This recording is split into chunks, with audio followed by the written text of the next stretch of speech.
Hi dears. അപ്പം ഞങ്ങൾ ഇന്ന് ആലപ്പുഴ ബീച്ചിൽ പോകാമെന്ന് പിള്ളേരെല്ലാം പറഞ്ഞു. അപ്പം പിന്നെ ആലപ്പുഴ ബീച്ചിലേക്ക് പോകാൻ നേരം എന്തെങ്കിലും കടി കഴിച്ചിട്ട് പോകാമെന്ന് വിചാരിച്ച് ഞങ്ങളിങ്ങനെ പോയപ്പോഴാണ് നമ്മുടെ NSSൻ്റെ തൊട്ടപ്പുറയായിട്ട് ചങ്ങനാശ്ശേരി NSSൻ്റെ അപ്പുറയായിട്ട് നമ്മൾ പത്മ അവിടെ നേരത്തെ ഞങ്ങൾ പോയിട്ടുണ്ട്.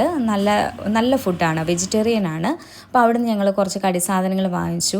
ഏത്തയ്ക്കപ്പം വാങ്ങിച്ചു, പിന്നെ ഉഴുന്നുവട, ഉള്ളിവട, പരിപ്പുവട, സമോസ, ഒരുമാതിരിപ്പെട്ട എല്ലാ കാര്യങ്ങളും ഞങ്ങൾ വാങ്ങിച്ചു. പിന്നെ കാപ്പി, ചായ എല്ലാം വാങ്ങിച്ചു.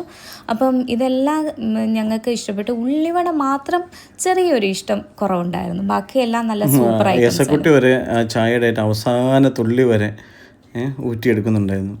അതെ, അത്രയ്ക്ക് അവക്കും ഇഷ്ടപ്പെട്ടു. കാര്യമായിട്ട് പിള്ളേരെല്ലാവരും നല്ലവണ്ണം കഴിച്ച് വയറ് നിറഞ്ഞു. ഞങ്ങളിവിടെ ഒരു 7-8 പേര്, പിള്ളേരും ഒരു 4-5 വലിയ ആൾക്കാരും എല്ലാവരും ഭക്ഷണം കഴിച്ചിട്ട് ഇത്രേ ആകെ ആയിട്ടുള്ളൂ. സ്നാക്സിനും എല്ലാം കൂടെ നല്ല റീസൺ, നല്ല സ്നാക്സും നല്ല ഇൻഫ്രാസ്ട്രക്ചർ, ഗുഡ്.